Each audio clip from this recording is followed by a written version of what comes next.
Got the patrons rolling in here, our attendees. It's great. I'm Ben Sawyer. I'm Bob Crawford. And this is The Road to Now. That's right, it is the road to now, or perhaps today, the runway to now. I like that. Very good.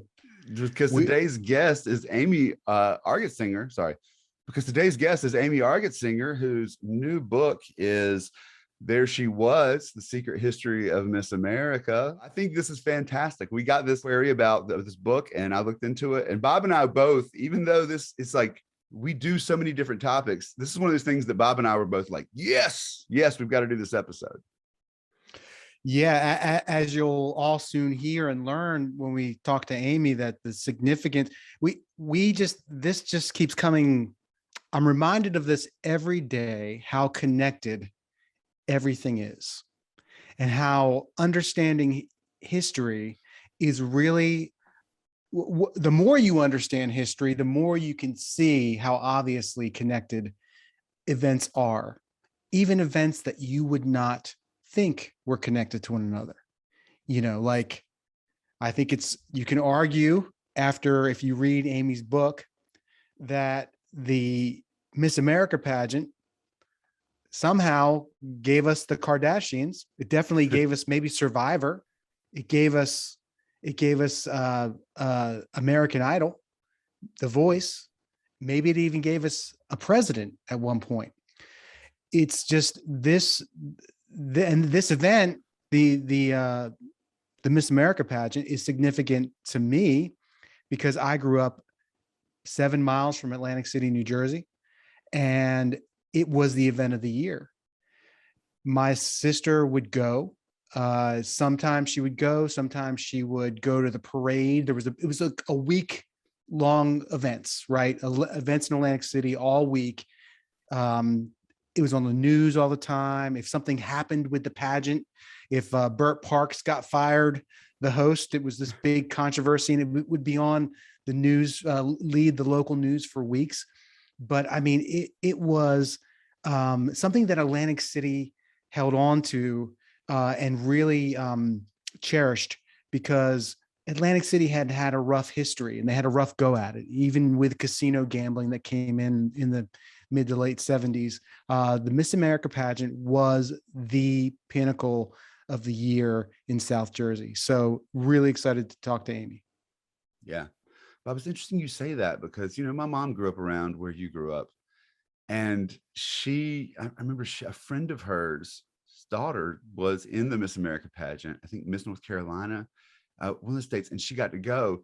And it makes me think it's like one of the reasons it's such a big deal, because household by household, right? Different people. We all know Miss America, but I remember for her, it was such a big deal. And now that you say this, it never occurred to me how much that was an immediate thing in the lives of people in New Jersey. That's awesome. I'm going to hold off on commenting anymore because I want to talk to Amy about this stuff. So yes. What do we have to do? How can we get her in here? Amy Argetsinger, there you are. Welcome to The Road to Now. Thank you. Thanks for having me. Amy, do they do that every interview you do? Do they say? There's a lot of that. Yes. Yeah. Okay. I prefer and to go when I walk into non-gendered. rooms, people say that. Yeah. I said, there you are. So, you know, we're trying to break it down, shift it up. So, Amy, I'm a guy from South Jersey, grew up with the Miss America pageant. It was a big deal in my family. It was a big deal in the area, to my region, my town. What is the significance of the pageant and Atlantic City? How are they connected? How did that come to be? Wow. You know, back in 1921, Atlantic City was a very different place than what we know it to be now. It was on the rise. It was a very hot beach resort. It was one of the most popular beach resorts on the East Coast. And this was in part because they had a new train line that brought people straight from Philadelphia. It was a great refuge. If you worked in a factory, you could get to the ocean really fast. And you know, it was booming back then. It was a pretty nice place. And a thriving business culture had built up around this. And in 1920 and 21, these hotel owners and business leaders were just thinking, how can we make more money? how can we extend the season past Labor Day? And they decided to hold a festival. Their initial thought was that this was going to be the Mardi Gras of the North. They weren't even really thinking of Miss America. No one had even thought of that name. This was just a big party. It was a great climate for a party because everyone was starting to wear a new kind of swimsuit. Back, just a couple of years before, people had basically been going into the water in the equivalent of shirts and pants and big baggy dresses. Now they're wearing kind of this cool, streamlined knit swimwear. And for these festivals, everyone, like even the cops and the firefighters, are wearing, swimming clothes. And it's parties and dances and big parades. But the big marketing trick they had was to get all the newspapers within a day's drive from Atlantic City to have a contest to have their most beautiful girl sent to Atlantic City, where the most beautiful girls of these 8 or 9 towns would all compete against each other. They called it the Intercity Beauty Contest. No one had even come up with the name Miss America yet. It was just supposed to be the sideshow, and it ended up taking over the whole thing. It ended up being the main event. Yeah, I can't help but feel like Miss America has a better sound to it than Miss Intercity. Miss Intercity. Explain that. And so it takes over and it becomes the central focus here. And the 1920s is a wild time, right? I mean, you're on this rush. I mean, the you read it from Gatsby, or you could just read the newspapers about what a time, like almost everything seems unlimited and unstoppable. And how do you see the 1920s reflected, that decade reflected in the rise of this pageant? Well, it's funny. On the one hand, you had this kind of liberating spirit. The World War I was over. Everyone was ready to have a good time. They had their sexy new swimsuits. But it was also a time of a lot of anxiety. So when you started having these pageants, on the one hand, you had this new youth culture of these young women who are ready to bust out of the Victorian era and put themselves out there and win a contest. On the other hand, this was still about commerce. This was still the business community that was trying to prop up Atlantic City here.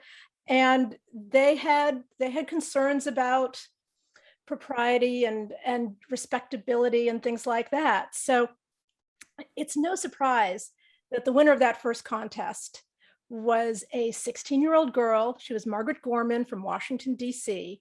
And whereas the other young women in the pageant were wearing the cool new streamlined suits, she wore the kind of old-fashioned one with a bunch of layers. It was just a little safer. She had long hair like Mary Pickford, which was very key because the old people, they weren't so keen on the bobbed hair thing that was going around then, the flapper look that was starting up. They really liked the idea of recognizing this old-fashioned girl because this is a time of a lot of anxiety. A lot of young people had died in the war. The young men who'd survived had come back home with these, either these sophisticated new tastes from Europe or just, wrenching anxieties and traumas from the battlefield. The young people were going off and doing stuff in the cars that their parents couldn't control anymore. You had Hollywood all of a sudden beaming its crazy antics into small town theaters everywhere. There was a lot of tension that way. So on the one hand, you had these young women who were putting themselves out there. On the other hand, these judges and these business leaders who would rather reward kind of a girl from the good old days. So does that persist? I mean, throughout the 20s, by the end of the 20s, they're like, there's no such thing as flappers, even though the 20s is like the creation of the first really national culture where flappers are put forward as like the model for young women. Do they just keep on keeping a blind eye to it? By the end of the 20s, they actually shut it down. Like Atlantic City was like, whoa, this is too much. And one of the hotel owners actually had some commenters like, it's beginning to attract a kind of publicity-seeking young woman. It's just not appropriate. I mean, as if publicity-seeking is a bad thing, but it was bringing in kind of this group of young women, and some of them were showgirls or artists models. Some of them were looking to find a rich husband or to enrich themselves, and they were just a little uncomfortable with this concept. So they shut it down. And when when the business community did try to restart it a couple years later in the 1930s, it was with this pressure to be respectable and to make sure that this wasn't just like some carnival sideshow girly show thing. uh, they started having talent competitions and interviews. Uh, Eventually, in the 1940s, they started adding scholarships, and it was very overt. The organizer of it, a woman from Florida named Lenora Slaughter, she said, "We want to attract the right class of young women." So that was really very much the mentality that sunk in with this organization that lives with it still to this day. Uh, yes, it's a beauty contest or a pageant, but it always wants you to know that it's different from the rest. It's not Miss USA, it's Miss America. It has these notions of merit and role models and good behavior and scholarship, which, for many, many years was very much at odds or created attention with the notion of, okay, you're going to come out in your swimsuits. I wanted to ask you about that, about the talent competitions and the how the women would be interviewed and asked to express their knowledge of things. Like you kind of allude to, it came about as a way of making the pageant more respectable. What were some of the early peculiar talents you came across in your research? I mean, some of the talents were pretty weak. You'd have girls who had never played the piano before getting out there, and they would learn exactly one piano song, and that would be the only thing they'd know. They get out there and play T for two and two for T. But then you did have some exotic, cool stuff. You had, I think it was a Miss Montana who came out like riding her horse, which almost fell into the orchestra pit. You had the ice skater who came out with her makeshift ice rink, which melted. And so she had to just just kind of jump around on her skates and try to do some twirls and things like that without there actually being ice for her.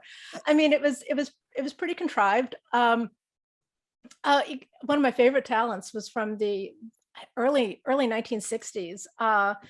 The woman who came out and demonstrated how to accessorize a little black dress. That was her talent. And you know what? She won.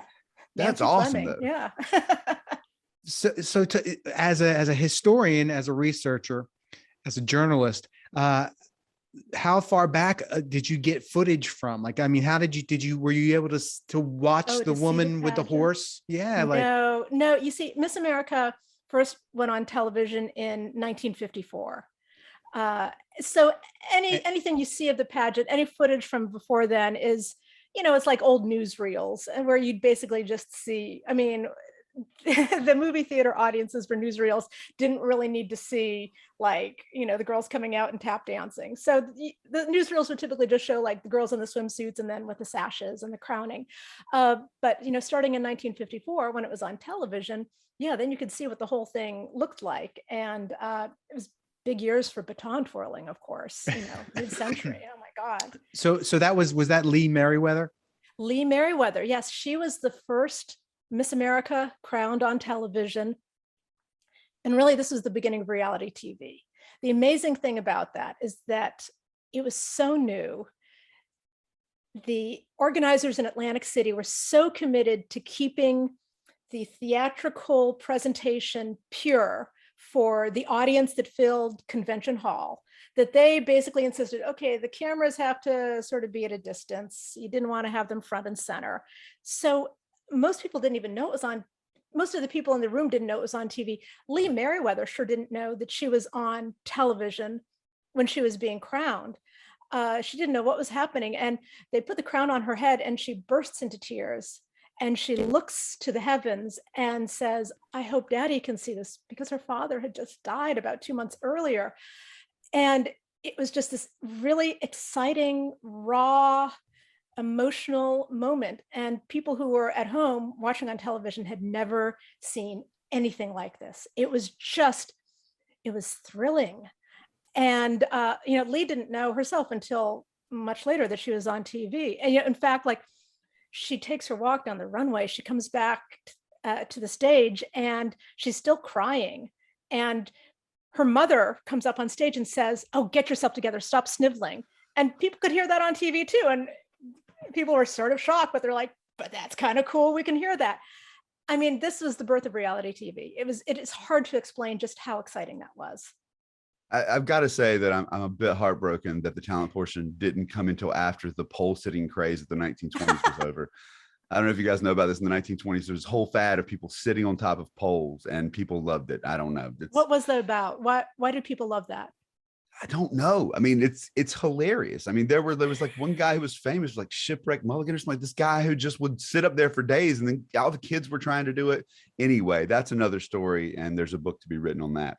But that's my next book. Okay. Aside, yes, look into it. It's nuts. But aside, if you write a book on pole sitting after this, I don't know if I'm gonna be more excited or more.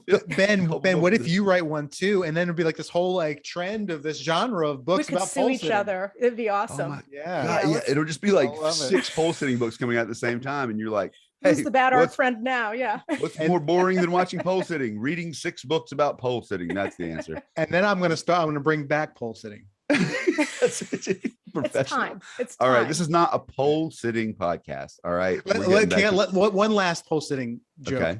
If the pandemic didn't bring back pole sitting in the early days of the pandemic, when ESPN was playing horse competitions and Xbox football competitions, if pole sitting didn't come back then, it ain't coming back. That's it. Moving on. They said it was dead. All right. So anyway, what I think is fascinating about this is like the respectability aspect of it. And what's, thinking more about Miss America, it's this fascinating, it becomes this focal point for what women are supposed to be. But at the same time, as you just pointed out, in the 1940s, they're giving out scholarships, which is a very public form of saying that college is something female Americans should be a part of. And I wondered, where does this come from as an idea? And was there pushback against it for putting women on TV and saying, yes, the aspirational goal is to go to college? No, there wasn't pushback. I mean, if anything, it dignified this. And on the one hand, not a lot of women were going to college then, but it was starting. Here's the thing about Miss America is that it was rarely the leader. It was rarely in the vanguard. It was kind of buoyed along by a lot of these social forces. I find that interesting, though. I mean, we write a lot, we talk a lot about the people who are in the vanguard, but and they deserve it. But I think there's something interesting to see about the young women in this case who were kind of being influenced by this, who are kind of going along. I mean, I talked to young women, contemporary young women who have been going through the competition in recent years, who say that, because they had to go through these interview processes where the whole subtext was, well, we might give you a scholarship. And then they had to talk about their goals, their academic goals, their career goals, that in a way, what started out for them as just this quest for a sparkly crown, in a way, because it had these expectations, it kind of forced them at a younger age to think about, okay, well, what do I want to do? What do I want my career to be? Just for the sake of having an answer when they're 19 or 20 years old. But, they look back at that now as something that benefited them, because it did force them to set some goals for themselves, in which cases, they often followed. What are some of the ways that the pageant changed as the culture changed? I'm thinking of the 60s, Yeah. The kind of the couple of twists is that, when Lenora Slaughter was trying to make this a more respectable pageant, one of the things she did was create a very streamlined, standardized system of local and state competitions. She didn't want any like fly-by-night pageants that were run by a bunch of carnies. She had these things run by the Junior Chamber of Commerce groups in various small towns. So, you're talking about pageants that are run by kind of these young pillar of the community, very conservative types. And so essentially they were kind of crowning young women who were like their wives or their daughters or their sisters, just maybe more ready for prime time. Uh, and as a consequence, in the 60s, most of the young women who were in the pageant or who were crowned, they were like 19-year-old debutante types. They were from small towns, but from kind of upper middle class backgrounds. They were very young. After they were Miss America, they went home and got married or maybe finished college. What happened after the late 60s, really with the advent of, I mean, two things happened. One is the women's movement. The other is the baby boom. The women's movement really looked at Miss America as public enemy number one. An upstart group called New York Radical Women decided to hold a protest outside of Convention Hall in Atlantic City in 1968. And it was sensational. I mean, they had signs saying "Up against the wall, Bert Parks," and they had a sheep in a beauty queen sash, and they had a trash can that they would throw bras and girdles and women's magazines into, basically as symbols of the patriarchy and oppressive values. And it was a huge success. It stole all the headlines from the pageant that year, but then they kind of moved on. And the Miss America pageant was like, what do we do now? It was the first time anyone had ever really challenged this institution. But while they're kind of grappling with how to make sense of feminism and whether they have a role in it or whether feminism is the enemy, what happened is that the young women who are entering the pageant were changing. You know, and I could see this very vividly talking to them. They were baby boomers. They had grown up in crowding classrooms. You had kind of the rise of this meritocracy system where if you wanted something, you had to fight for it. So instead of just having these kind of girl of the year debutante types, you know, no disrespect to them, winning, you suddenly had these women who would try to win Miss America one year and they'd lose and they'd come back another year and they'd come back after that. And so you had this generation of like older, savvy, self-confident 22-year-old, 23-year-old Miss Americas. And that was just a really different thing than the 18-year-olds they had been crowning a few years earlier. So, you know, when the younger women were crowned Miss America, someone would basically take them aside and say, you don't have to answer any controversial questions. Don't, in fact, don't. With these older women, they were happy to talk about politics. They were happy to share their points of view. And this was thrilling for the media. I mean, all of a sudden, it's like you had, you know, this Miss America who's willing to talk to you about Vietnam or abortion or marijuana. And even if their viewpoints were kind of conservative, which some of them were, they're talking about it. And this lent a lot of dynamism to the whole pageant for several years there. I mean, when I look back at it, I think it gave it like a shot in the arm. It extended its life in a way. The fact that you had these older, more empowered women who are winning it. Real quick, Ben, when you say 1968 was the year of this great protest, think about the country in 1968. I mean, that's a year that we think of as a dividing line of some kind. And to see that radicalism went into all these different, you know, aspects of the culture, it even impacted Miss America is fascinating. Yeah, and this is another one of these things about the way Miss America reflects the country. You know, I learned this from you that there was actually a rule for a while that only whites could participate. Oh yeah. It's Rule 7. Was this is what it was? Rule 7. It went into effect sometime in the 1930s. It specified that women must be, quote, of good health and the white race. It was very explicit.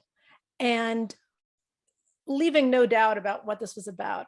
There were actually in the 1940s a couple of women of color, a woman of Asian descent who was Miss Hawaii, a woman who was Native American who might have been Miss Oklahoma or something. But Lenora Slaughter, who I mentioned earlier, the woman who ran it during those years, she made it very clear. She gave a speech to a Native American group in South Dakota saying, it's like, oh yeah, that rule number 7, that is specifically about keeping Black women out. She just said outright, you cannot judge Negro beauty against white beauty. I mean, it was very, very explicit. the pageant was very coy about when they ever lifted this. I think they would cop to the fact that it was lifted at some point in the 1950s, but I mean, it was a mentality that lived on. It was an attitude that had very much sunk in with these small town organizations that were sending contestants to Miss America even after the rule was lifted. And Yeah, this is go ahead, Ben. I just want to build on this. And this is something that's interesting to me too, because and this is another question I had. You mentioned that Miss Hawaii came in the 1940s and was Asian, but Hawaii is a territory at that point. And so there's this relationship there between the United States and, I don't know if you've read Daniel Immerwahr's How to Hide an Empire, but there's a really good job of laying out the fact that there's this tension in the United States between the idea that there's a republic that spreads democracy, and this particularly in the 20th century becomes complicated for Americans who don't want to really acknowledge the relationship between the United States and territories, because that's necessarily an imperial relationship. So how are the territories treated in this? I even, to prep for this, I watched portions of the 1959 Miss America pageant in which they had 52 contestants. And I was like, wow, maybe they have like Guam and Puerto Rico. And no, Miss Canada. And I was like, Canada. Yep. And that was surprising to me. So how does the role, where does the role of these territories come in? And how do you see that relationship? Oh, I think that's interesting. I'm glad you noticed that they had Miss Canada in as late as, I think, even in the early 60s. At the end of the day, I think, yeah, and they would have, Miss Hawaii in before Hawaii was a state. They weren't so rigid in their thinking back then. I mean, even as they were grasping for respectability and for some kind of notion of an ideal American woman, I mean, it was still a pageant. It was still a show. It was still a publicity stunt, right? To draw attention to Atlantic City. And they would have, I think they had a Miss Australia competing at Miss America one year. There's, again, it was kind of, and everything goes kind of mentality. I didn't research deeply enough to figure out whatever happened. When did we decide that Canada cannot compete? But, yeah, and for many years, it wasn't just the states, it could be cities. So you would have like a Miss New York Chicago. City. Miss Chicago was in the same contest. Yes. Yeah. I think the year that Bess Meyerson won, of course, the first Jewish Miss America and the only one so far, she was Miss New York City and someone else was Miss New York. So it was, it was a little more loosey-goosey back then. What year was that she won? 1945, and that was another big turning point. It was, wow. Right at the end of the war. She was Jewish, and she was, I mean, one of the most staggeringly beautiful Miss Americas, legitimately talented, a real student, real academic type. But after she was crowned, the sponsors didn't want to have anything to do with her. They wouldn't, use her for any of their promotional campaigns.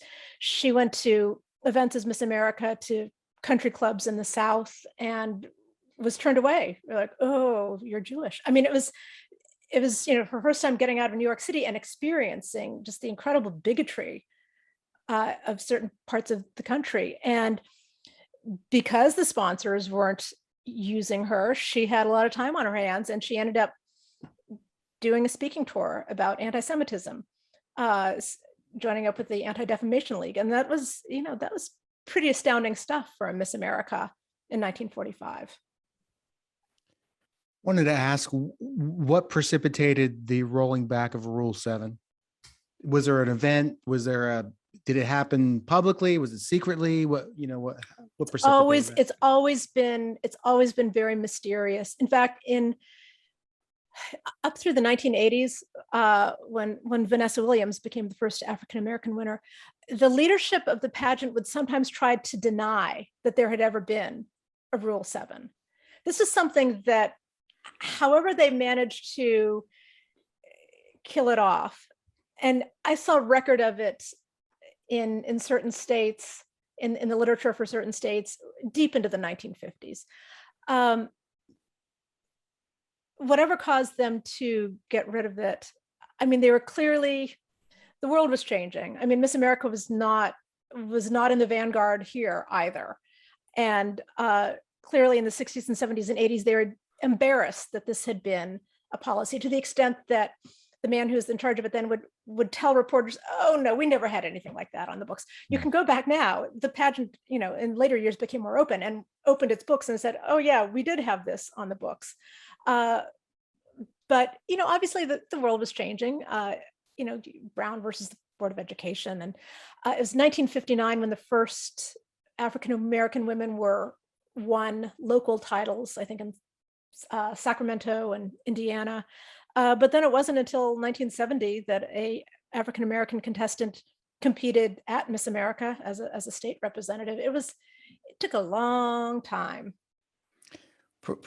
Growing up for me, Phyllis George was the most famous Miss America, because my father, who has passed a couple of years ago, he liked her. He favored her, as we would say. And she went on to be a woman on the NFL pre-show every week on CBS, NFL Today, I think it was called. And she was there with Irv Cross and Jimmy the Greek and Brent Musburger. If you're of a certain age, you grew up with that every Sunday. And my dad would always say, she's a beautiful woman and she was Miss America. But she really went on to a life of success and captivated the American culture's imagination for her whole career. And her daughter's a CNN reporter now. So Phyllis really changed the game for Miss America. Talk about her for a minute. She is a really special, pivotal character in this entire organization's history. I mean, she's your quintessential small town girl who got out of Denton, Texas, because she was crowned Miss America. Which of course, a lot of small town girls got up to that level, but Phyllis she had a special kind of dynamism and probably like 20% more ambition than the rest of them. And she was, finished up her reign as Miss America in 1971, and the world was beginning to change for women. And she was unusually well positioned to take advantage of that. I mean, the funny thing is that Phyllis was a pretty good piano player. That was her talent. She played Raindrops Keep Falling on My Head. But, it was not like she was going to be a professional piano player. And she wasn't an actress. She wasn't a singer, but she was trying to break into television. She had seen a bit of the world. She wanted more of this. She wanted to continue this exciting life that she had had as Miss America. So she was in New York looking for jobs and going on auditions and doing TV commercials. And one of the meetings she has is with the head of CBS Sports, who at that moment is desperate to catch up with ABC Sports in the ratings. He's trying to figure out a way to expand this market space. He has an idea that women might be the key, both in terms of the audience and the personnel. And he was committed to putting a woman in the announcer's booth. And he met Phyllis, and they had about 10 minutes of conversation where basically he's like, what do you know about sports? And she says, well, I've dated athletes. But I mean, if you've ever seen Phyllis on TV or ever met her, I mean, it was like this whirlwind, this bonfire of charisma, and just so comfortable in her own skin, just a great talker. He sized her up and realized she can do this. She can be on TV. She's a good talker, and put her on. And she was pretty quickly a pretty big hit, and opened doors for other women, kind of normalized the idea of being a woman in the broadcasting booth, talking with men about sports. But in a way, it's like Phyllis, more than anyone, epitomizes just the kind of the essential, what is the Miss America quality? At the end of the day, it's not about who has the best swimsuit body. It's not about who has the best talent. It's not about who's the prettiest. It has always been about who has the most charisma, who goes into the interview room with the judges, a part you never see on TV, who goes in there and just crushes it. Someone like Phyllis. It's just, it's the same kind of quality that our best politicians have, this thing where people just like you. Okay, so now go ahead. Was she not, and correct me if I'm wrong, was she not married to a governor? She Governor of did. Kentucky? Well, yeah, and he was governor of Kentucky thanks to her. She marries John Y. Brown, who at that point was he was the guy who had turned Kentucky Fried Chicken into a nationwide chain. And on their honeymoon, they decide jointly that he should run for governor, like, which was, the race was already starting. And she gets him into the race, and she is a magnificent campaigner, and he wins. So yeah, she was, after her incredible roller coaster career at CBS Sports, she ends up as First Lady of Kentucky. Bob, what'd you do on your honeymoon? I don't. What I do on my honeymoon? Well, it was a year late because I had to go on tour. I got married Now and become left governor. Me too. Yeah. No, my wife just wanted me around, let alone be governor. She'd be like, if you're governor, you'll never be around. So, yeah. Well, one of the things I wanted to talk about here too, before, as these key moments that I thought was fascinating, is that, people are like Miss America, Miss Universe, right? And Miss USA. These are different pageants. But so you go, okay, there's different pageants, but the story of why they split, I want you to tell the story because it's so contrary to what people think about these Miss Americas and all these things. Could you talk about why it is that Miss USA becomes a rogue breakaway pageant? Yeah, you can think of Miss America and Miss USA as sort of estranged cousins. So 1950, a new Miss America was crowned. Her name was Yolande Betbeze. She was from Alabama, dazzlingly good looking, pretty good singer, a lot of energy. And after she's crowned, she decides, you know what? I wore a swimsuit to win this pageant, but I'm done. I'm not going to pose in a swimsuit anymore.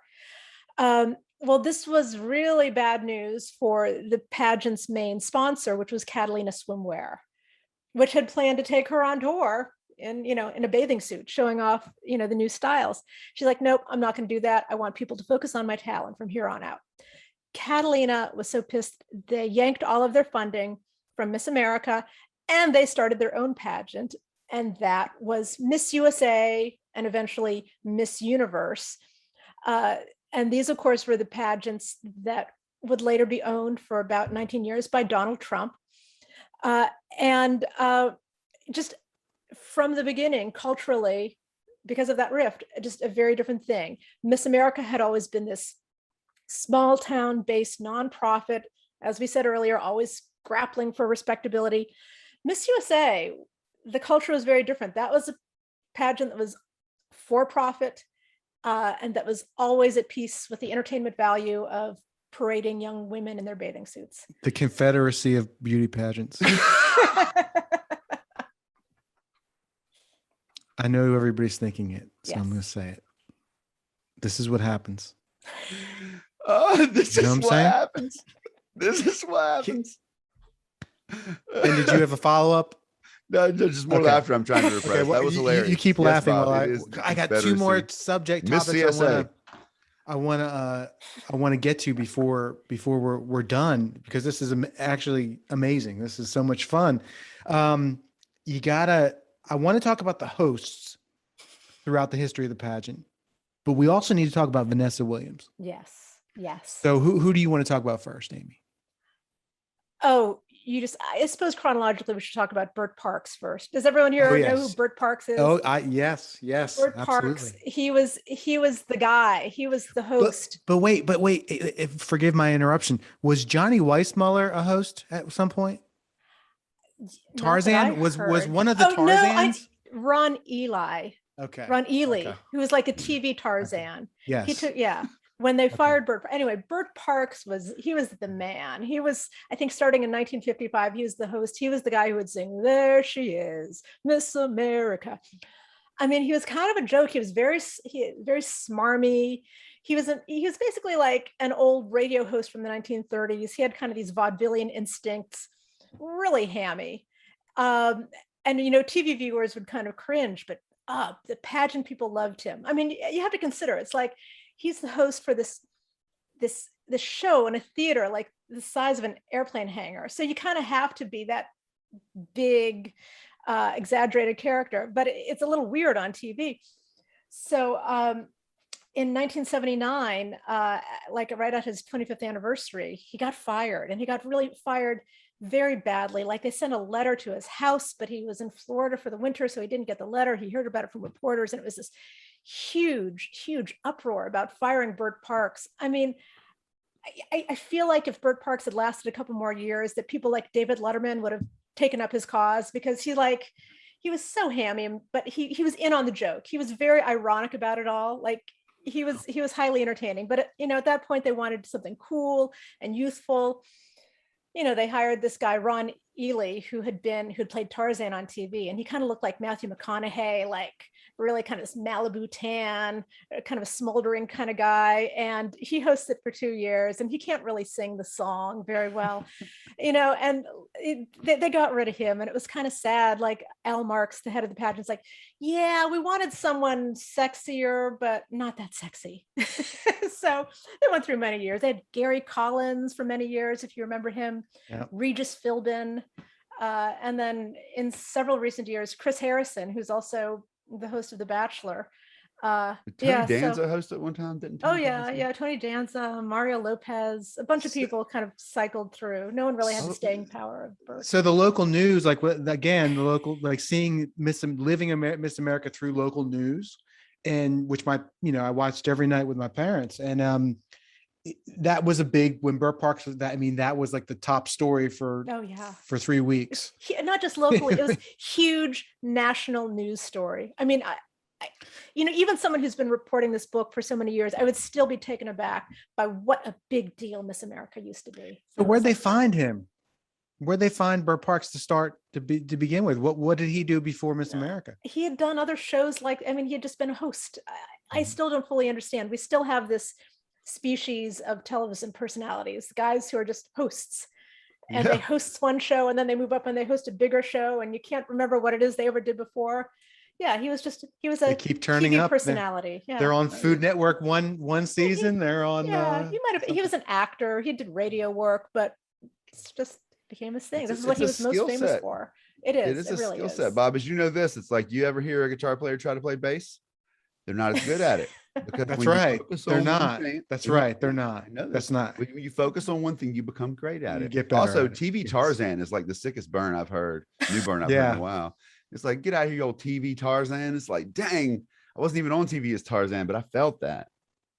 So Amy, we get to an era here with Miss America where it's preparation H under the eyes, Vaseline on the teeth, plastic wrap around your gut. I'm going to try that one. And times are changing. And around the same time, we have our first African-American Miss America. Yeah. Vanessa Williams. And Vanessa maybe Williams. Would you say she's the most famous?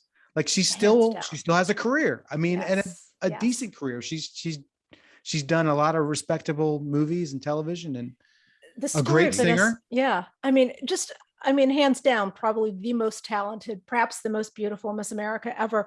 And most of the women who are competing in Miss America back during these years, this was their goal. This was what they had been working for years. They had dreamed of it from the time they were little kids. Not Vanessa Williams. She wanted to be a Broadway star. She had no aspiration of doing pageants. She really got recruited into it. She had been performing in a show at Syracuse University, and some folks from the Miss Greater Syracuse pageant came to see the show and saw her and were like, we got to get that girl. And so they begged her to compete, and she figured, what the heck, maybe I'll get a scholarship. And next thing she knew, she was Miss Syracuse, and a couple months later, she was Miss New York, and then a couple months after that, she's Miss America. She didn't see this coming. She didn't even really want it. But it's like, if you go back and watch that pageant, which you can on YouTube, I mean, she's like a supernova. She looked amazing. It's like, from the moment she walks on the screen, you think, this is somebody to watch. Her talent was just phenomenal, just a fabulous singer, just with incredible expertise in her performing skills. So yeah, of course she won. And you know what? By all accounts, she was like a great Miss America. Being Miss America is like being a small town politician. You have to like get out there and press the flesh and remember people's names and make good chit chat and be very poised, which, you know, when you're 20 years old, that's not an easy thing. She was great at all of that stuff. But as you know, she was forced to resign just about 6 or 7 weeks before the end of her year as Miss America. And it is just it's a crushing story to go back and read all this. I mean, she had basically been conned into posing nude. She had been working as a secretary for this fly-by-night photographer who kind of basically did a long con on her, kind of made her think they're friends and said, hey, you know, oh, these are art photos. We'll have a lot of chiaroscuro. You know, it's no one will even see your face. And of course, I'll hang on to the photos. No one will ever see them. And they ended up being pretty raunchy nudes that 2 years later, once she's Miss America and a very famous Miss America at that, he sold them to Penthouse. And it was this incredible humiliation. I mean, to think about it from her point of view, it's like an incredible betrayal. She didn't think it was possible because he was her friend. He said this would never happen. And the Miss America organization demanded that she resign. You look back at this and it's like she really stood up for herself.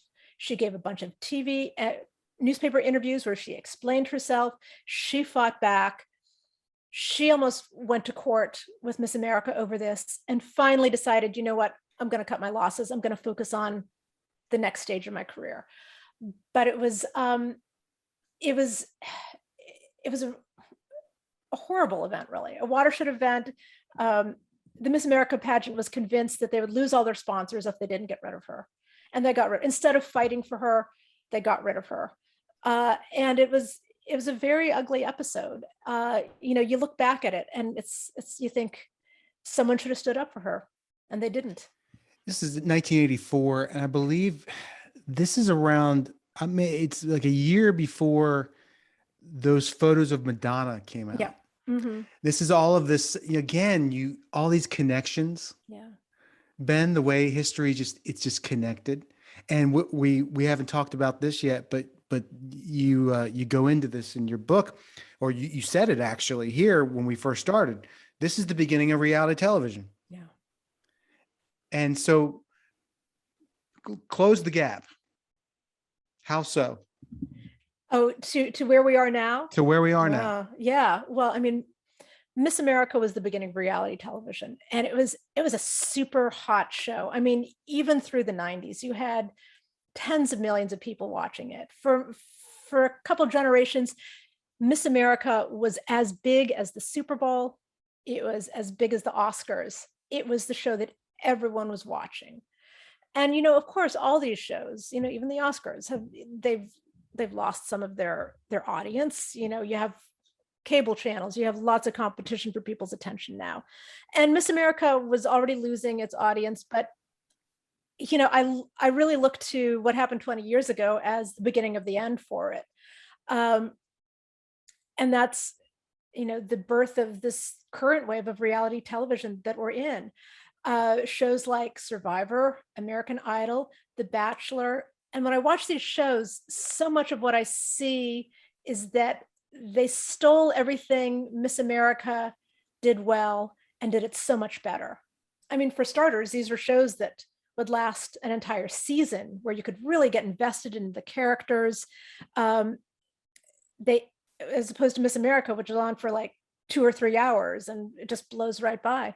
They amped up the drama, the conflict. Even when Miss America tried to take on reality TV tropes and trappings, they tried to do their own miniseries that were kind of like behind the scenes and the young women in competition.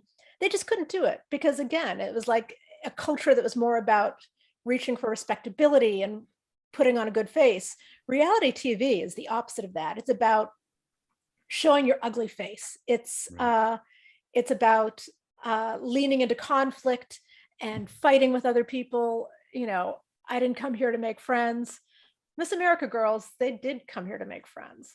They're kind of sweet, earnest people. Miss America simply could not keep up with this. And, for many generations, Miss America really held a special place in the whole celebrity firmament. Like if Miss America came to your town, you'd be excited and there would be a story in the newspaper about her. But with reality TV, we have so many sort of demi-celebrities creeping up and they kind of crowded out Miss America. You look at where the ratings decline really went off a cliff, and it was about 20 years ago. I mean, the last Miss America pageant only got about 3 million viewers. I mean, that's pretty weak. It doesn't look like this year's pageant is even going to be on television. If it is, no one said what network that's going to be, but its future is looking very, very bleak. And, that's the thing. It's like for all of these ideals it was wrestling with over the years, at the end of the day, it's a TV show and driven by finances and ratings, sponsors, and those things are gone. You talk about when it premiered in 1921, it was a time of great anxiety, right? It's a time of great anxiety in 2021. Yeah. And I have to wonder if, has Me Too, did Me Too kind of deal, was it a blow to Miss America, that movement? And yeah, I mean, you'd had this long time debate about what should Miss America be, are we doing right by our young women? This discussion that had been going on since 1968, when the women's movement first came up. And so then in 2018, there was, I go into it in a lot of detail in the book, there was essentially a civil war. There's essentially a coup where former Miss Americas seized control of the organization. And led by Gretchen Carlson, who was the former Fox News anchor, who played a significant role in Me Too history. She was the first woman to come forward with a complaint against Roger Ailes, which led to his resignation. But yeah, so in 2019, when this new cadre took over, they decided that there should not be a swimsuit competition anymore, which in a lot of ways makes sense. You can understand that decision. We had just gone through this huge national discussion, Me Too, in the fall of 2017 about, how are we treating our young women? There had always been this discomfort with the idea of a scholarship competition that involves swimwear. But also Miss America had been struggling to find its brand, to reestablish its brand. People got it confused with Miss USA, but they also got it confused with toddlers and tiaras. No one, for all the emphasis Miss America had put on trying to be better and being this thing of merit, no, the general public didn't know that. They had to do something. And this was kind of like a Hail Mary rebranding effort, getting rid of the swimsuit competition. I mean, it put Miss America on the front page of the New York Times for the first time in several decades. But ultimately, it didn't bring back the viewers. It didn't even inspire more young women to enter the competition. And it led to a lot of dissent within the organization about what they're doing. And, it was already in a weakened state, and it's hard to survive from that kind of conflict. It's interesting to me, all this pressure that goes on with it, and the idea that this competition itself, it's called Miss America. And I feel like that's just a lot of weight, because it is itself proclaiming to represent an entire country, where there are people who say we would like to have the swimsuit competition, right? That's a part of what we want. And then other people, and then it's just got to fit in all of these holes. I wonder though, if you don't see, and this might be kind of a tragic yet beautiful ending to the whole story, if Miss America's decline is not actually representative of more positive forces. I mean, if you look at the 1940s, what can women do? What path do women have in front of them? Right. what path they have to reach that level. I mean, you look at young men can, well, I can imagine that I play baseball and I go to the big leagues, or I can imagine that I do these things. And those very public opportunities for women are incredibly limited. And now perhaps the reason that you see less interest in it is that there's actually more opportunities for women in ways they can imagine themselves at that higher level.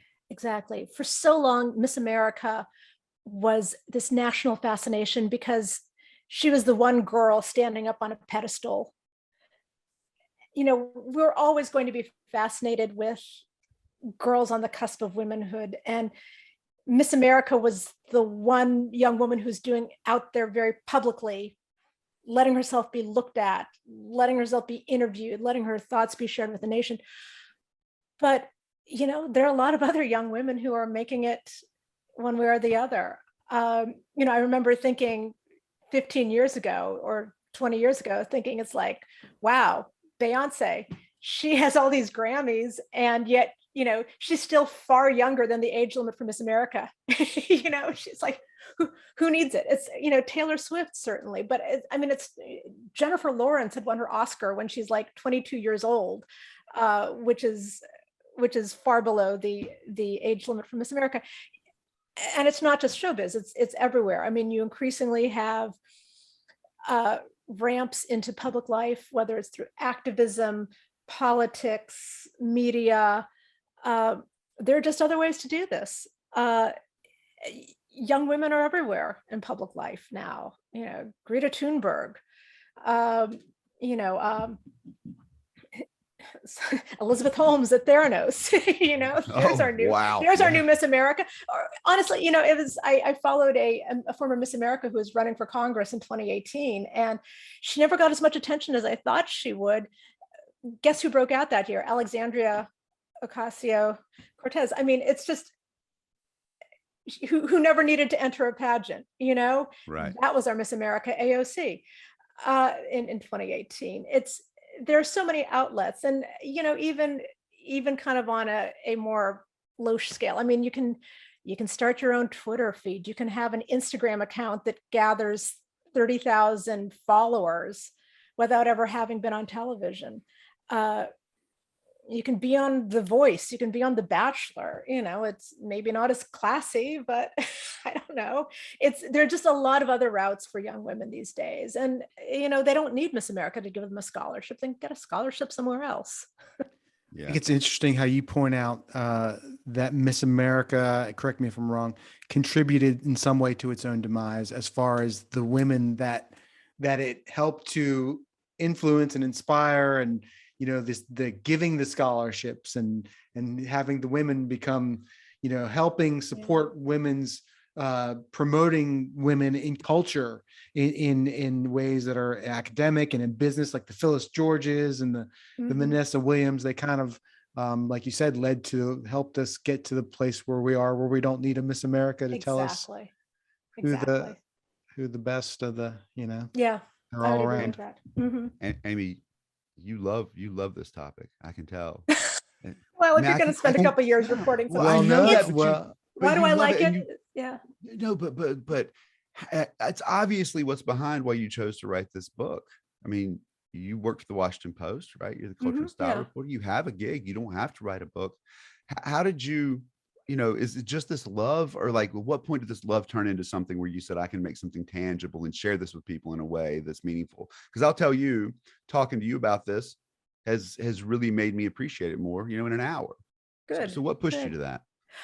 You know, I had just enjoyed it, like, you know, like Bob, you know, like a viewer. It's you watch it. It was growing up. It was a show that was on.